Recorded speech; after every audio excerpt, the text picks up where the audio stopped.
जीव विज्ञान के एक्शन 5 वीडियो लेक्चर में आज हम मानव में वहन, ठीक है। अब मानव में ये जो वहन होता है या जो ट्रांसपोर्टेशन जो है ये कैसे होता है उसके बारे में हम देखते हैं, ठीक है।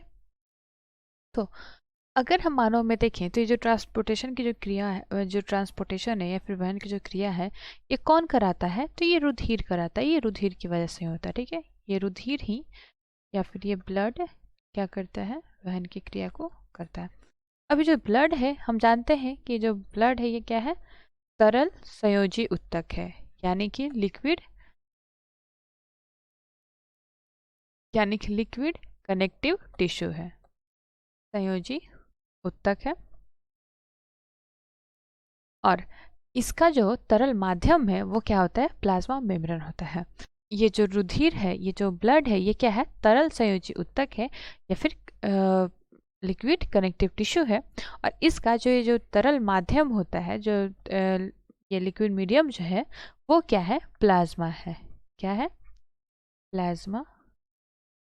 और अब ये जो प्लाज्मा जो है ये लगभग 55% हिस्सा होता है पूरे ब्लड का, ठीक है ना। कितने जो रुधिर है उस पूरे रुधिर का क्या है? लगभग 55% हिस्सा होता है, ठीक है, जो कि इस प्लाज्मा का ही बना होता है। अब ये जो प्लाज्मा जो होती है इनमें क्या क्या होती है? तो इनमें रुधिर कोशिकाएं उपस्थित होती हैं या फिर रुधिर कोशिकाएं या फिर ब्लड सेल्स उपस्थित होती हैं। इनमें ये मतलब निलंबित रहते, ठीक है, निलंबित रहती है। और ये जो प्लाज्मा जो है और क्या करती हैं?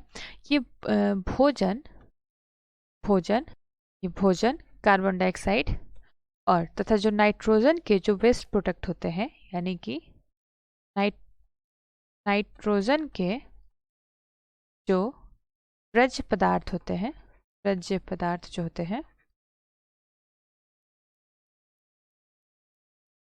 वो भी इसमें क्या होते हैं कि विलीन रूप में रहते हैं और वहन करता है, मतलब उनका भी ये ट्रांसपोर्टेशन कराते हैं, ठीक है, पदार्थ का वहन कराते हैं। तो ये प्लाज्मा में ही घुले होते हैं।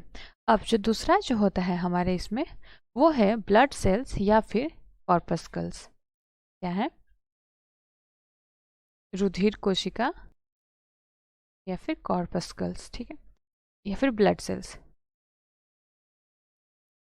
अब हम इन रुधिर कोशिकाओं के बारे में बात करें, ये क्या करती हैं कि ये जो होती हैं ये किसी भी ब्लड का लगभग 45% हिस्सा होती है, ठीक है। हम जानते हैं कि प्लाज्मा कितना हिस्सा है? 55। तो जो बाकी के जो हिस्से हैं वो कौन है? ये ब्लड कोशिकाएं होती है। और ये ब्लड कोशिकाएं भी किसमें डूबी होती हैं? हम जानते हैं कि प्लाज्मा में डूबी होती है, क्योंकि तरल वो हिस्सा है, ठीक। तो अब ये जो इन ब्लड में ये ब्लड कोशिकाएं, ये रुधिर कोशिकाएं जो है, इनमें कौन क्या क्या होते हैं, क्या क्या इंक्लूड होते हैं? तो वो होते हैं रेड ब्लड सेल्स या कॉर्पकल्स, इसकी वजह से जो हमारा जो रेड है और जो ब्लड है वो हमें लाल रंग का, या फिर जो हमारा रक्त जो है हमें वो लाल दिखाई देता है, ठीक है। दूसरा जो है वो है WBC। जो WBC है ये श्वेत रुधिर कोशिकाएं हैं। और ये क्या करती हैं? हमारे शरीर को जो भी फॉरेन पदार्थ होते, जो भी फॉरेन पार्टिकल होते हैं उनको अटैक करने से बचाती हैं, ठीक है, मतलब उनका हम पे इन्फेक्शन ना दिखाई दे। अगला जो है प्लेटलेट्स। क्या है? प्लेटलेट्स, ठीक। अभी जो प्लेटलेट्स हैं, सबसे इम्पॉर्टेंट जो फंक्शन है इन प्लेटलेट्स का ही होता है। ये क्या करते हैं कि जब हमारे शरीर में ये क्या होते हैं, ये अगर मान लो यहाँ से ब्लड जा रही है, ठीक है, अब यहाँ पे क्या हुआ कि ये टूट, यहाँ पे कट गया हमारे, जब कभी भी हाथ में कट उट लगता है तो अब क्या होगा, यहाँ से ब्लड निकलना शुरू हो जाएगा, ठीक है, क्योंकि इधर से ब्लड तो बह के आ ही रही है तो प्रेशर तो डालेगी, तो यहाँ से क्या होगा, ब्लड अब आगे जाने का तो रास्ता तो है नहीं, तो ब्लड क्या होगी, यहाँ पे निकलने लगती है। तो इसके लिए क्या होता है कि हमारे शरीर में ये उनका खुद का ये बल होता है कि ये क्या करती हैं, यहाँ पे क्लॉट्स बनाने लगते हैं। क्या बनाते हैं? क्लॉट्स का फॉर्मेशन कर देते हैं। तो अब ये जो क्लॉट्स का फॉर्मेशन है, फिर जो ब्लड को जमा देते हैं, सॉरी, क्लॉट्स का जो फॉर्मेशन है ये कौन कराते हैं? तो ये प्लेटलेट्स ही कराते हैं। ये तो हमारे हो गए किनका? जो संवहन करते हैं, ठीक है, सॉरी, जो ये वहन की क्रिया करते हैं, जिनके द्वारा ये हो रहा होता है, ठीक है। तो हम में क्या होता है कि एक पंपियन यंत्र उपस्थित होता है, ठीक है। इस पंपियन यंत्र में क्या होता है, जो रुधिर को क्या करते हैं, रुधिर को ला करके ये अंगों के आसपास धकेल दें, ठीक है, धकेल लेते हैं। और जहाँ पे भी ये रुधिर की जो आवश्यकता है जिस कोशिका में, वहाँ पहुँचा दी जा सके। तो इस पंपिंग यंत्र में यही होता है। तो अगर हम क्या बोलते हैं अपने सर्कुलेटरी सिस्टम को देखें, या फिर जो भी हमारा जो सर्कुलेशन जहाँ पे हो रहा है, तो हम देखेंगे कि हमारा एक पंप है, ठीक है, आवर पंप, उसको हम क्या बोलते हैं, हृदय। क्या बोलते हैं, हृदय या फिर हार्ट, हार्ट, ठीक है। तो अब इस हम हृदय की बात करें, ये कैसा होता है, पेशीय होता है, यानी कि मस्कुलर होता है। और हम जानते हैं कि यहाँ पे जो मस्कुलर मसल्स जो होते हैं वो हमारे कंट्रोल में नहीं होते हैं। ये कैसे होते हैं, इनमें जो पंप की जो क्रिया हो रही है, फिर जो भी संकुचन की और रिलैक्सेशन जो भी क्रिया होती है, ये कैसा होता है, अनैच्छिक होते हैं, मतलब हमारी इच्छा के अनुसार नहीं होते हैं। यहाँ पे इनवॉलेंट्री मसल्स। और हमारा जो हृदय है वो 4 चैम्बर्ड होता है। कितने चैम्बर्ड में, कितने कोष्ठों में, तो हमारा हृदय क्या है, ये 4 कोष्ठों में बटा हुआ है, यानी विभाजित हुआ है। क्यों, क्योंकि जो ऑक्सीजन, ये जो ऑक्सीजन युक्त जो ब्लड है, मतलब कि जहाँ पे ऑक्सीजन ज़्यादा ऑक्सीजन युक्त ब्लड है या रुधिर है, उनको ये डीऑक्सीजनाइज्ड, यानी कि कार्बन डाइऑक्साइड युक्त रुधिर से अलग रख सके, ठीक है। जहाँ ये दोनों ब्लड को अलग रख सकें, रुधिर को अलग रख सकते हैं, इसलिए हमारा जो हृदय है वो 4 हिस्सों में, 4 प्रकोष्ठों में बटा हुआ है। अब अगर हम अपने इस हृदय का आंतरिक कास्ट देखें, कटा हुआ हिस्सा,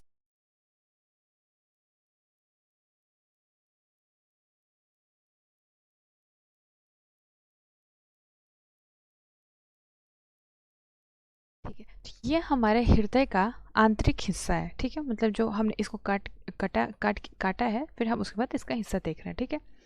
तो ये जो आता है ये महाधमनी है, महाधमनी या फिर ऑर्टा, क्या है, महाधमनी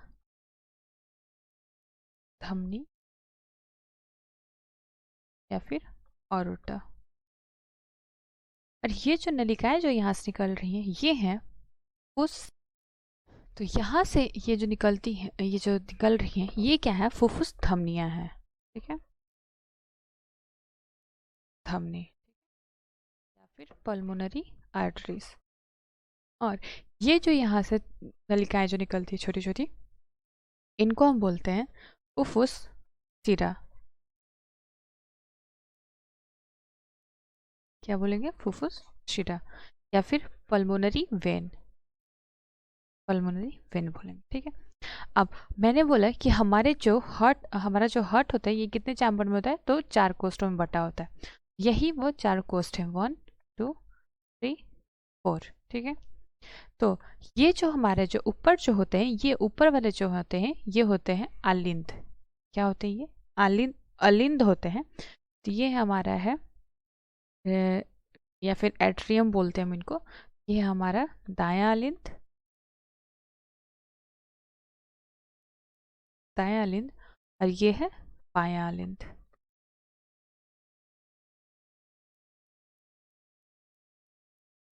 यानी कि ये दोनों क्या है, राइट एंड लेफ्ट एट्रियम है, क्या है,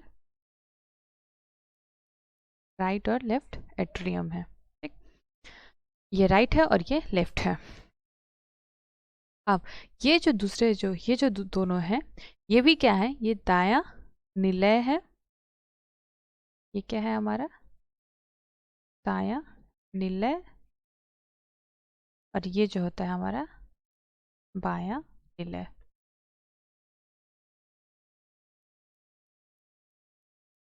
या फिर राइट और लेफ्ट, ये क्या होते हैं, वेंट्रिकल होते हैं, वेंट्रिकल, ठीक है।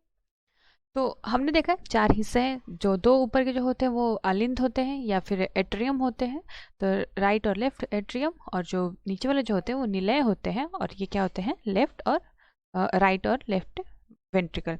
अब ये जो अलिंद जो होते हैं इनकी जो भित्ति होती है ये पतली होती है, ठीक है। हम यहाँ पे देख रहे हैं जो अलिंद है पतली भित्ति के, लेकिन वहीं पे ये जो निलय की अगर हम भित्ति देखें तो ये निलय की भित्ति अलिंद के कंपेरिजन में कैसी है, मोटी है। क्यों? क्योंकि यहाँ से ब्लड को निकलना होता है तो यहाँ पे दाब ज़्यादा पड़ता है। ये मोटी क्यों होती है? यहाँ पे उच्च दाब उपस्थित होता है, उसी की वजह से क्या होता है, ये मोटी होती है। क्या? इनकी भित्ति, इनकी जो वॉल है या फिर जो भित्ति है ये ऐसी होती है, और इनकी जो भित्ति अगर हम देखेंगे तो कैसी होती है, पतली होती है। क्योंकि यहाँ पे नॉर्मल एक समान दाब पे, मतलब कि एक निम्न दाब पे ही क्या होता है कि ब्लड आता है। अब तो ये हो गया। और ये जो जो निकल रहे हैं इसमें से, यानी कि ये जो हिस्सा है, ये जो आ रहा है यहाँ पे, ये है महाशिरा। ये क्या है? महाशिरा। अभी जो महाशिरा जो होते हैं ये दो तरीके के होते हैं, ठीक है। एक तो वो शिरा जिससे कि शरीर के ऊपरी भाग से आता है। ये कहाँ से? शरीर का जो ऊपरी हिस्सा है वहाँ से ब्लड को लाता है, ठीक है। और ये जो महाशिरा है ये कहाँ से लाता है? शरीर के जो निचले भाग जो होते हैं, हमारे शरीर का जो निचला भाग है वहाँ से ये ब्लड को लाता है। तो हम देख रहे हैं कि जो शिरा जो होते हैं वो कहाँ पे आते हैं? एट्रियम में। ये भी वो भी दाएं वाले में, दाएं अलिंद में आते हैं। और जो धमनियाँ जो होती है वो कहाँ से निकलती हैं? तो बाएं अलिंद से निकलती हैं। और इन दोनों के बीच में ये हमें एक विभाजक करने वाला दीवार दिख रहा है, इसको हम बोलते हैं विभाजक। क्या बोलेंगे? विभाजक या फिर इंटरवेंट्रिकुलर सेप्टम, ठीक है। क्योंकि ये वेंट्रिकल के बीच में प्रेजेंट है तो क्या बोलेंगे हम इसको? इंटर वेंट्रिकुलम सेप्टम, ठीक है। और अगर यही विभाजक इनके एट्रियम के या फिर अलिंद के बीच में प्रेजेंट होता है, यहाँ पे जो अगर उपस्थित होता है तो उसको हम क्या बोलते हैं? Inter atrium septum. तो इसमें तो हमने ये देखा कि हमारे ब्लड में हिस्सा कौन कौन से हैं, ठीक है। अब होता क्या है कि हमारे शरीर से जो ब्लड है वो कैसे आते हैं, हम उस पर बात करते हैं, ठीक है। तो ये जो वेना कावा है, क्या है ये हमारा वेना कावा या फिर महाशिरा जो है, यहाँ से डीऑक्सीजनेटेड ब्लड जो है इसमें आती है। किस में आई? दाएं आलिंद में आई, ठीक है। और इससे भी, और ये जो आलिंद है, ये जो महाशिरा है, ये भी कहाँ पे? यहाँ पे डीऑक्सीजनेट ब्लड होता है। तो ये पहले क्या होता है, ये जो एट्रियम जो है, सॉरी ये जो दायां जो एट्रियम है हमारा, जो दायां अलिंद जो है ये फैलता है, ठीक है। तो इसमें ब्लड गिर जाती है, ठीक। तब तक ये बंद होता है। फिर इनमें क्या होता है, जब ये सेप्टम खुल जाता है तो जो ब्लड होते हैं ये कहाँ पे आ जाते हैं? हमारे इस वाले हिस्से में। ये कौन सा है हमारा हिस्सा? ये दाएं निलय में आ जाते हैं, ठीक है। दाएं जो रुधिर जो है कहाँ आ जाएगा? दाएं निलय में आ जाएगा। अब इस दाएं निलय से रुधिर जो होता है वो कहाँ जाता है? फुफ्फुस धमनी में।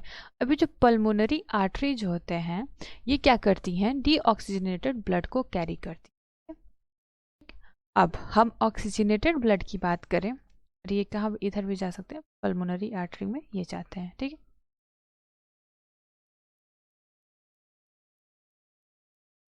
अब जो ऑक्सीजनेटेड ब्लड है या फिर जो प्योर ब्लड है वो क्या होती हैं कि वो इधर से आएंगी, ठीक है।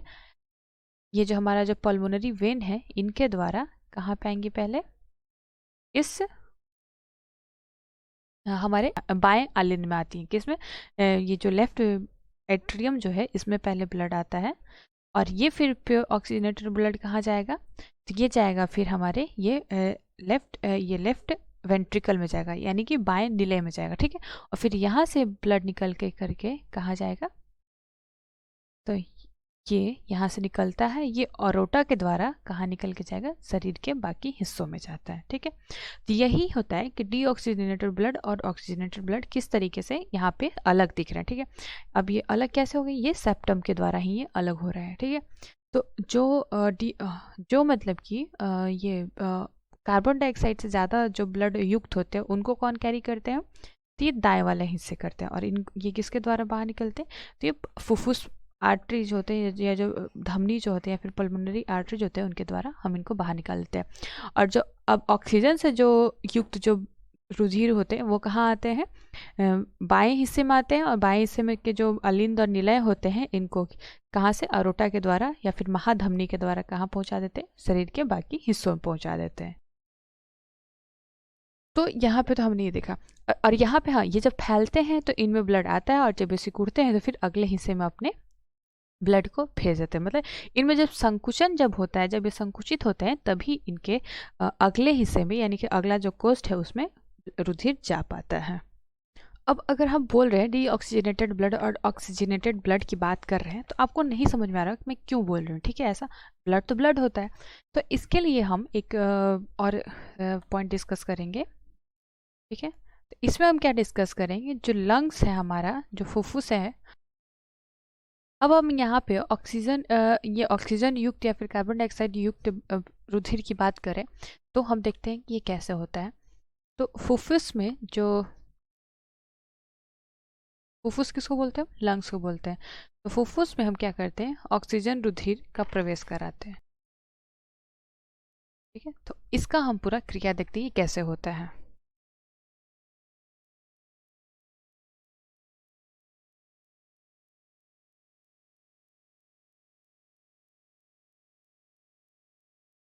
अगर हम देखें तो हमारे शरीर में जो फुफ्फुस में ब्लड का, जैसे कि मतलब जो रुधिर जो है क्या करती है, हृदय से कहाँ जाती हैं, ब्लड में ये लंग्स में जाती हैं। यहाँ पे हमने बात किया था कि जो डीऑक्सीजनेटेड ब्लड है यानी कि जो कार्बन युक्त जो ब्लड है वो कहाँ जा रही है, फुफ्फुस धमनी के द्वारा ये कहाँ चली जाती हैं, ये आ जाती हैं हमारे लंग्स में, ठीक है। तो ये क्या है, हमारे फुफ्फुस धमनी है या फिर पल्मोनरी आर्टरीज है। क्या है, पल्मोनरी आर्टरी है या फिर फुफ्फुस धमनी है, ठीक है। तो अब ये पल्मोनरी जो ब्लड, ये जो धमनी जो होते हैं ये प्योर ब्लड को कैरी करते हैं, लेकिन यहाँ पे ये अशुद्ध यानी कि कार्बन युक्त ब्लड को, रुधिर को ले जा रहे हैं। तो इसी वजह से हम इनको क्या बोलते हैं, फुफ्फुस धमनी बोलते हैं, ठीक है। यानी कि ये ब्लड को कहाँ ले जा रही है, लंग्स में ले जा रही है। अब यहाँ पे लंग्स में क्या होता है, ये क्या है, ये क्या है यहाँ पे उपस्थित, क्या है, तो ये है फुफ्फुस कोशिका, कोशिकाएं, ठीक है। ये क्या है, हमारी फुफ्फुस सेल हैं या फिर सॉरी लंग्स सेल के सेल हैं या फिर फुफ्फुस कोशिकाएं हैं। तो अब यहीं पे जो ब्लड होता है ये एल्विलाई से एक्सचेंज हो जाता है, मतलब कि इसमें जो कार्बन डाइऑक्साइड जो होता है वो कहाँ चला जाता है, CO2 यहाँ से निकाल दिया जाता है, और क्या यहाँ से निकाला जाता है, CO2 निकाल लिया जाता है, और क्या ले लिया जाता है, ऑक्सीजन को ले लिया जाता है, ठीक है। अब ये जो ऑक्सीजन कृत यानी कि जो ऑक्सीजन युक्त जो रुधिर हैं वो कहाँ जाती हैं, तो ये जाएंगी नीचे, ठीक है। यानी कि ये किसके द्वारा जाएंगी, तो ये जाएंगे फुफ्फुस सीरा के द्वारा। किसके द्वारा, फुफ्फुस सीरा या फिर पल्मोनरी वेन के द्वारा। किसके द्वारा, पल्मोनरी वेन के द्वारा,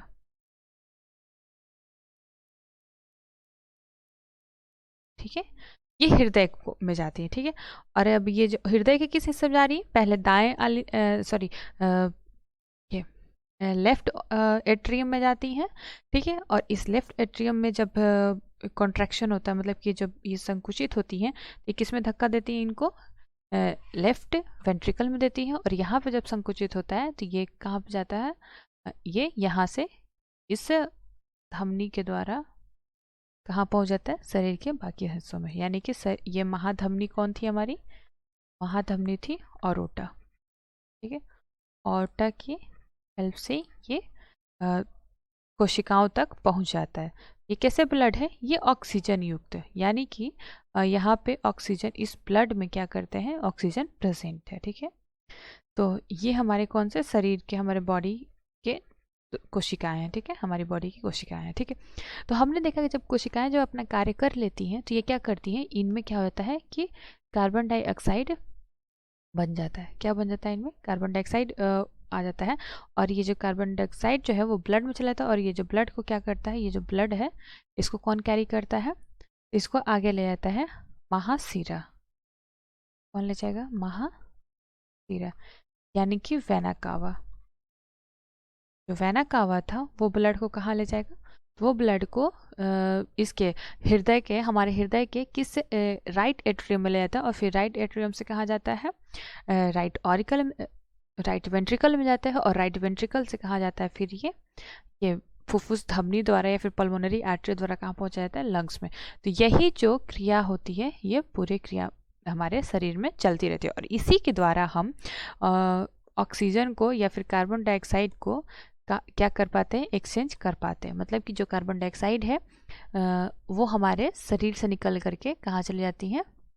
लंग्स हो जाती है। ठीक है, अब इसमें हम देख रहे हैं कि जो ब्लड है, जो रुधिर है, वो 2 बार हृदय में आ रही। ठीक है, एक बार तो इधर से हृदय में आई, ठीक है, और दूसरी कब आई? जब इधर से आई। ठीक, तो एक ही रुधिर को, मतलब कि एक बार तो यहाँ पे आ रही है, फिर वापस से आ रही है। ठीक है, तो ये कब 2 बार सर्कुलेट हो रही है। तो हमारा जो ये जो परिसंचरण जो होता है कैसा होता है? डबल सर्कुलेशन होता है। ठीक है, यानी कि दोहरा परिसंचरण होता है हम में। इस तरीके के परिसंचरण को क्या बोलते हैं हम? दोहरा परिसंचरण बोलते हैं। ठीक है, ये ह्यूमन में पाया जाता है। ठीक है, अगर हम ये जो जल स्थलचर यानी कि एम्फीबियंस जो होते हैं, कौन होते हैं? एम्फीबियंस यानी कि जल और स्थलचर, या फिर जो रेप्टाइल्स होते हैं यानी कि सरीसृप जो होते हैं। अब इनके हृदय की हम संरचना को देखेंगे तो ये कैसे होते हैं? 3 चैम्बर्ड वाले हार्ट होते हैं। इनका कैसा होता है? 3 चैम्बर होता है इनके हार्ट में, यानी कि इनका जो ऊपर का जो ये जो एट्रियम जो होता है ये बटा होता है, लेकिन इनका जो वेंट्रिकल जो होता है ये नहीं बटा होता है। ठीक है, तो इनमें कुछ मात्रा में ये जो ऑक्सीजनित जो ब्लड होता है वो वी ऑक्सीजनित रुधिर से मिल जाता है। ठीक है, तो इनको ये सहन कर लेते हैं, मतलब कि ऑक्सीजनित रुधिर और वी ऑक्सीजनित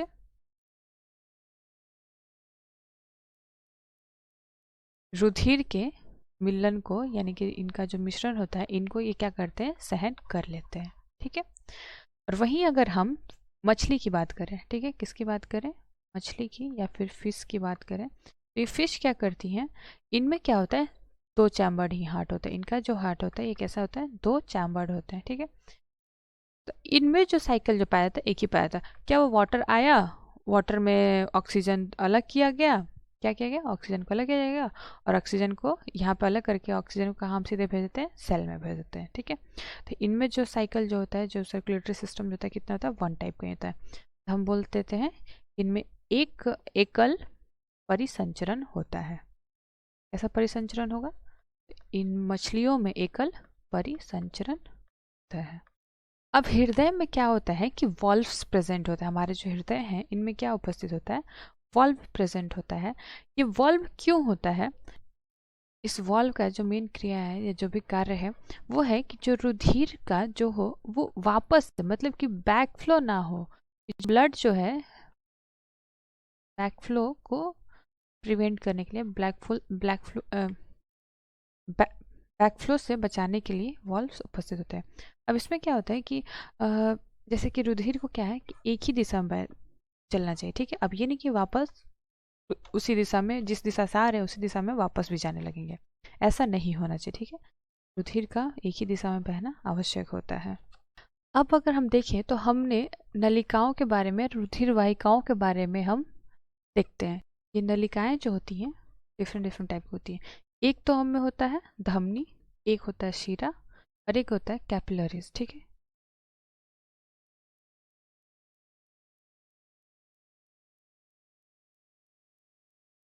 नलिकाएं या फिर रुधिर वाहिकाएं, जिनके द्वारा जो रुधिर है हमारे पूरे शरीर में परिसंचित ट्रांसपोर्ट होती हैं। अब जो रुधिर वाहिकाएं हैं तो इनमें हम सबसे पहले जो देखते हैं, हम देखते हैं धमनी के बारे में। धमनी या फिर आर्टरीज। अब ये जो धमनी जो है ये क्या करती है? जो ब्लड है, ठीक है, जो रुधिर है या जो रक्त है उसको कहाँ पहुंचाती है? ये हृदय से उसको जो भी विभिन्न अंग है, जो भी डिफरेंट पार्ट है जहाँ पे जरूरत होती है ऑक्सीजन की, वहाँ पे पहुंचाती है रुधिर को। इनका मेन कारण होता है कि कार्य होता है कि हार्ट से लेकर के ब्लड को कहाँ पे शरीर के दूसरे अंगों तक पहुंचाना होता है। अब ये जो धमनियाँ जो होती हैं, इनकी जो भित्ति है, ठीक है, इनकी जो वॉल होती है वो मोटी होती है और कैसी होगी? लचीली होगी।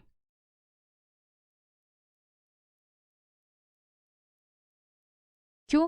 क्योंकि इनमें जो ब्लड है वो क्या होता है, वो इससे हृदय से सीधे कहाँ जाता है? विभिन्न अंग में जाता है, ठीक है। तो जब ये हृदय से जब निकलते हैं, यहाँ से जो निकलने के टाइम पे जो दाब होता है काफ़ी उच्च दाब होता है। क्या होता है? काफ़ी उच्च दाब होता है, जिसकी वजह से इनका जो भित्ति होता है काफ़ी मोटा होता है। और इसके बाद हम देखते हैं नेक्स्ट सिरा के बारे में, ठीक है। जो अगली सिरा नलिका जो है हमारी, वो है सिरा या फिर वेन्स। तो इसमें क्या होता है, जो वेन्स जो होती हैं ये क्या करती हैं कि हमारे विभिन्न अंग में जो भी अलग अलग हमारे जो शरीर के पार्ट्स हैं उनसे क्या करती हैं, ब्लड को लाती हैं और कहाँ देंगी? तो सीधे हार्ट में देंगी। कहाँ देती हैं इस ब्लड को ला करके? ये सीधे हार्ट में देती हैं। और इसमें जो हार्ट में जो सिराओं के जो हृदय में जो रुधिर को देने का जो देने पे जो दाब होता है वो काफ़ी निम्न होता है, ठीक है। और इन सिराओं में ही क्या होता है कि वॉल्व्स प्रेजेंट होते हैं, जिसकी वजह से जो रुधिर है वो वापस उसी दिशा में ना प्रवाहित होकर के एक फ्लो में बहता रहे, ठीक है। मतलब कि एक ही दिशा में ये ब्लड आगे बढ़ता रहे, इसके लिए इसमें वॉल्व्स प्रेजेंट होती हैं। अब जो अगला होता है वो होता है कैपिलरीज या फिर वाहिकाएं। अब इन वाहिकाओं को हम देखेंगे, ये क्या होती हैं? ये छोटी छोटी होती है, ठीक है। जैसे कि ये आर्टरीज आया यहाँ पे, ठीक है। और ये आगे जाके क्या करता है कि छोटी छोटी पतली पतली नलिकाओं में विभाजित हो जाता है। और ये जो नलिकाएं होती हैं ये अलग अलग कोशिकाओं में जा करके रुधिर को पहुंचाती हैं। क्या करती है कि अलग ऊतक है उनमें जा करके ये रुधिर को पहुंचाती हैं। तो ये किससे बने? ये यहाँ पे किससे बन रहे हैं? आर्टरीज से या फिर धमनी से, ठीक है। अब यहाँ से क्या होता है, जब जो कोशिकाएं जो हैं वो ब्लड से क्या ले लेती हैं? ऑक्सीजन ले लेंगी। तो इसके आगे क्या होगा कि इसके आगे जो छोटी छोटी ये नलिकाएं निकलती हैं, ठीक है। इस कोशिकाओं से निकलती हैं नलिकाएं। और ये जो नलिकाएं हैं ये आगे जाके किसमें मिल जाती हैं? तो ये आगे जा करके वेन्स में या फिर शीरा में मिल जाती हैं। तो यहाँ पे अब इन जो सिराओं में जो ब्लड आ रहे हैं वो कैसे आ रहे हैं? तो यहाँ पे कार्बन डाइऑक्साइड युक्त ब्लड आ रहे हैं, रुधिर आ रहे हैं। और यहाँ पे जो ब्लड आ रहे हैं, यहाँ पे जो रुधिर आ रहे हैं, ये कैसे आ रहे हैं? तो ऑक्सीजन युक्त रुधिर आ रहे हैं। तो अब कैपिलरीज का जो मेन कार्य होता है वो होता है कि रुधिर को कोशिकाओं तक पहुंचाने का कार्य होता है, ठीक है। और ये इनकी जो भित्ति जो होती है ये कैसी भित्ति की होती है? तो एक कोशिक भित्ति होते हैं, ठीक है। ये जो भित्तियां हैं, जो वॉल्स हैं, कैसे होते हैं? एक कोशिकीय होते हैं। इसके बाद हम एक और पॉइंट देखते हैं, वो है रक्त दाब। क्या है? रक्त दाब या फिर ब्लड प्रेशर। अब जो ये जो रक्त दाब है ये क्या होता है? तो रुधिर वाहिकाओं की जो भित्ति पे, इन रुधिर वाहिकाओं के भित्ति के विरुद्ध जो दाब लग रहा है, ठीक है, यहाँ पे जो भी दाब लग रहा है इसी को हम क्या बोलते हैं? रक्त दाब बोलते हैं। और ये जो दाब होता है ये सबसे ज़्यादा कहाँ पाया जाता है? तो ये आर्टरीज में ज़्यादा होता है। किसमें? आर्टरीज में ज़्यादा होता है वेन्स के कंपैरिजन में, ठीक है। क्या होता है? ये आर्टरीज में ज़्यादा होगा और वेन्स में क्या होगा, या फिर जो सिरा जो है इनमें क्या होगा? ये कम होगा। अब धमनी के अंदर या फिर जो हमारी जो ये आर्टरीज है इसके अंदर क्या होगा कि रुधिर का जो दाब होगा ये सिस्टोलिक जो प्रेशर जो क्रिएट होता है या फिर निलय प्रकुंचन जो होता है या फिर संकुचन के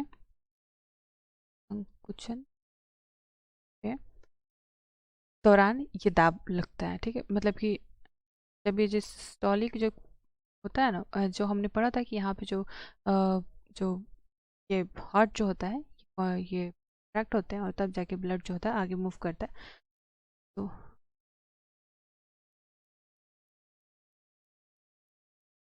ये सिस्टोलिक प्रेशर क्रिएट होता है। ठीक है, तो ये कब होता है? ये संकुचन के दौरान होता है। ठीक है, अब क्या होता है, एक प्रकुंचन होता है। प्रकुंचन, प्रकुंचन में कौन सा दाब क्रिएट होता है? तो उसको हम बोलते हैं डायस्टोलिक प्रेशर या फिर हम उसको बोलते हैं निलय अनुशिथिलन। डायस्टोलिक प्रेशर या फिर निलय अनुशिथिलन बोलते हैं। अनुशिथिलन। अब इन्हीं दोनों दाबों के बेसिस पे हम ब्लड प्रेशर बताते हैं। ठीक है, तो अगर हम एक सामान्य मनुष्य की हम ब्लड प्रेशर के बारे में बात करें इस तो उसका जो सिस्टोलिक प्रेशर या फिर जो प्रकुंचन जो होगा, ये जो संकुचन जो होगा, ये कैसा ये कितना होगा? तो ये लगभग 120 mm होगा। ठीक है, और ये हम मरकरी के बेसिस पे बताते हैं। ठीक है, और अनुशिथिलन जो होता है यानी कि ये जो डायस्टोलिक जो प्रेशर हो रहा है, ये जो हो रहा है डायस्टोलिक प्रेशर जो होता है ये कितना होता है? तो 80 mm होता है। तो एक समान मनुष्य का यही ब्लड प्रेशर होता है। तो इस वीडियो लेक्चर में हमने क्या क्या पढ़ा है हम उसको एक बार रिवाइज कर लेते हैं।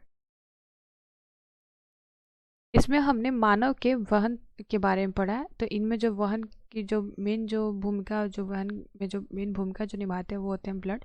ब्लड क्या है या फिर रुधिर क्या है? एक तरल संयोजी ऊतक है जिसमें क्या होता है? प्लाज्मा होता है जो कि लगभग पूरे ब्लड का 55% हिस्सा होता है।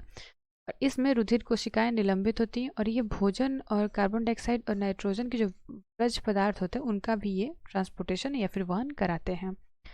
फिर उसके बाद रुधिर कोशिकाएं थी जो कि लगभग 45% होती हैं किसी भी रुधिर का हिस्सा, और इनमें आरबीसीज, डब्ल्यूबीसी और प्लेटलेट्स होते हैं।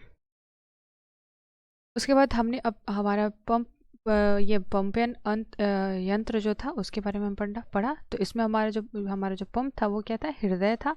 और ये कैसा होता है? ये मस्कुलर होता है या फिर पेशीय होता है जो कि अनैच्छिक होता है, हमारे कंट्रोल में नहीं होता है।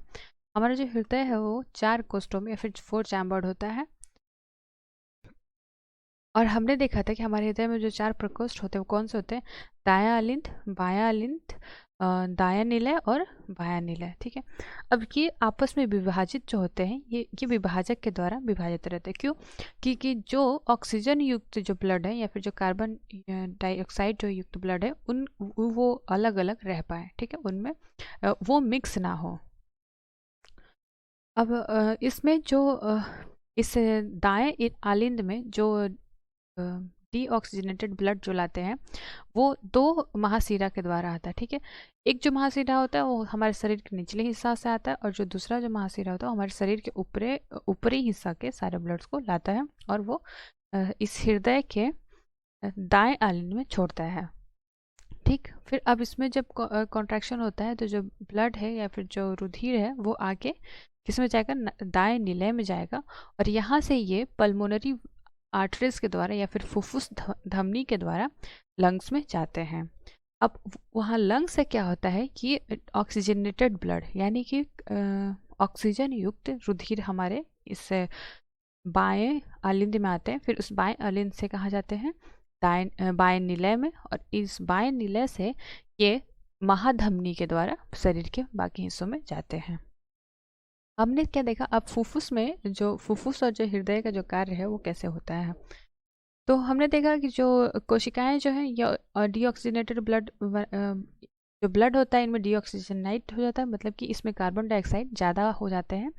और ये जो रुधिर है ये कहाँ जाता है, हृदय में जाता है। हृदय से वही डीऑक्सीजनेटेड रुधिर कहाँ जाता है, लंग्स में जाता है। और यहाँ पे इसको एल्विलाई में क्या होता है कि ऑक्सीजन ये इस रुधिर को मिल जाती है, और जो कार्बन डाइऑक्साइड होता है वो उस एल्विलाई को वापस दे देता है। और फिर ये जो ऑक्सीजनेटेड ब्लड जो है या फिर जो ऑक्सीजन युक्त जो ब्लड है रुधिर है, ये आगे जा करके हमारे इससे बाएं हिस्से में, हमारे हृदय के बाएं हिस्से में आती हैं। और फिर ये महाधमनी द्वारा ये ऑक्सीजनेटेड ब्लड निकल करके वापस कहाँ जाते हैं, तो जो कोशिका जो होता है हमारे शरीर के जो कोशिकाएं हैं उनमें जाते हैं। तो हमने क्या देखा, हमारा जो हार्ट है वो 4 चैम्बर्ड है। वही एम्फीबिया यानी कि जल स्थल चर की बात करें या फिर रेप्टाइल सरीसृप की बात करें तो ये 3 चैम्बर्ड होते हैं। इनमें 3 कोष्ठ होता है। और इसमें क्या होता है कि ऑक्सीजनित और वी ऑक्सीजनित जो रुधिर होते हैं वो मिक्स हो जाते हैं, और मिक्सअप होने के बाद भी इनमें उसको सहन करने की क्षमता होती है। अब ये जो मछली जो होती है, जो मछली में क्या होता है कि ये दो चैम्बर होते हैं, इनमें मतलब कि 2 कोष्ठ होते हैं। इसमें क्या होता है कि वाटर लेते हैं ये, उसमें जो ऑक्सीजन जो घुला होता है वो इसमें अलग होता है, और उस ऑक्सीजन को सीधे ये सेल में मतलब कोशिकाओं में दे देते हैं। तो इनमें जो परिसंचरण होता है वो एकल होता है। वहीं हम इंसान की बात करें, मानव की बात करें, तो उनमें दोहरा परिसंचरण होता है। क्यों? क्योंकि ये जो रुधिर है इसको हृदय से 2 बार गुजरना पड़ रहा है, ठीक है, इस वजह से। अब इसमें हमने देखा था नलिकाएं या फिर रुधिर वाहिकाओं के बारे में हमने बात किया। उसमें पहला था धमनी। धमनी क्या करता है, रुधिर को सीधे हृदय से कहाँ लेता है, शरीर के दूसरे अंगों में लेता है। और इसकी जो धमनी की जो भित्ति होती है, जो वॉल होती है, मोटी होती है और लचीली होती है। और क्यों ये मोटी और लचीली होती है, तो जब ये जो ब्लड जो है जो रुधिर जो है जब ये हृदय से निकलता है तो काफ़ी उच्च दाब से निकलता है, ठीक है, उच्च दाब वहाँ पे रहता है। इसकी वजह से इनकी जो भित्तियाँ होती हैं मोटी होती हैं। वहीं जो सीरा थे या फिर जो वेन्स थे, ये क्या करते हैं कि शरीर के जितने भी अंग हैं उनसे ब्लड को लेकर के कहाँ पे हृदय में आते हैं, ठीक है। और इनमें जो दाब होता है वो निम्न दाब होता है। इसी की वजह से इनकी जो भित्ति होती है पतली होती है, इनमें मोटी होने की कोई आवश्यकता नहीं है। उसके बाद हमने वाहिकाओं के बारे में पढ़ा या फिर कैपिलरीज के बारे में पढ़ा। तो हमने देखा जो कैपिलरीज कैसे होती हैं, तो जो आर्टरीज हैं या फिर जो धमनी है आकर के छोटी छोटी नलिकाओं में विभाजित हो जाती हैं, ठीक। और ये जो नलिकाएं जो हैं ये कोशिकाओं को रुधिर देती हैं। तो यहाँ पे कैसी रुधिर आ रही, तो ऑक्सीजन युक्त रुधिर आ रहा है। और फिर ये जब इन रुधिर से जब ऑक्सीजन निकल जाता है, मतलब ये कोशिकाएं ऑक्सीजन को ले लेती हैं, तो यहाँ पे अब कार्बन डाइऑक्साइड युक्त रुधिर बच जाता है। तो इस रुधिर को ये वापस लेकर के वेन के द्वारा कहाँ चले जाते हैं, ये हृदय में चले जाते हैं। फिर उसके बाद हमने पढ़ा ब्लड प्रेशर के बारे में। तो ब्लड प्रेशर क्या होता है कि जो भी ये जो रुधिर वाहिकाओं की जो भित्ति के विरुद्ध, मतलब इस भित्ति पे जो दाब लगता है उसी को हम क्या बोलते हैं, ब्लड प्रेशर बोलते हैं। अब आर्टरीज में क्या होता है, जो धमनी के अंदर जो रुधिर का जो दाब है वो निलय प्रकुंचन के दौरान क्या होता है, उसको हम क्या बोलते हैं, जब निलय प्रकुंचन हो रहा है तो उसको हम सिस्टोलिक प्रेशर बोलते हैं। और जो दूसरा जो होता है वो होता है डायस्टोलिक प्रेशर यानी निलय अनुशिथिलन। तो इसमें जो सिस्टोलिक प्रेशर का जो एक किसी समान व्यक्ति में हम देखेंगे तो ये जो प्रकुंचन दाब जो होता है ये लगभग 120 mm होगा, और इसमें जो अनुशिथिलन दाब जो होगा वो 80 mm होगा। एक्शन पाई के वीडियो लेक्चर में आज हम इतना ही पढ़ेंगे। मिलते हैं नेक्स्ट वीडियो सेशन में। धन्यवाद।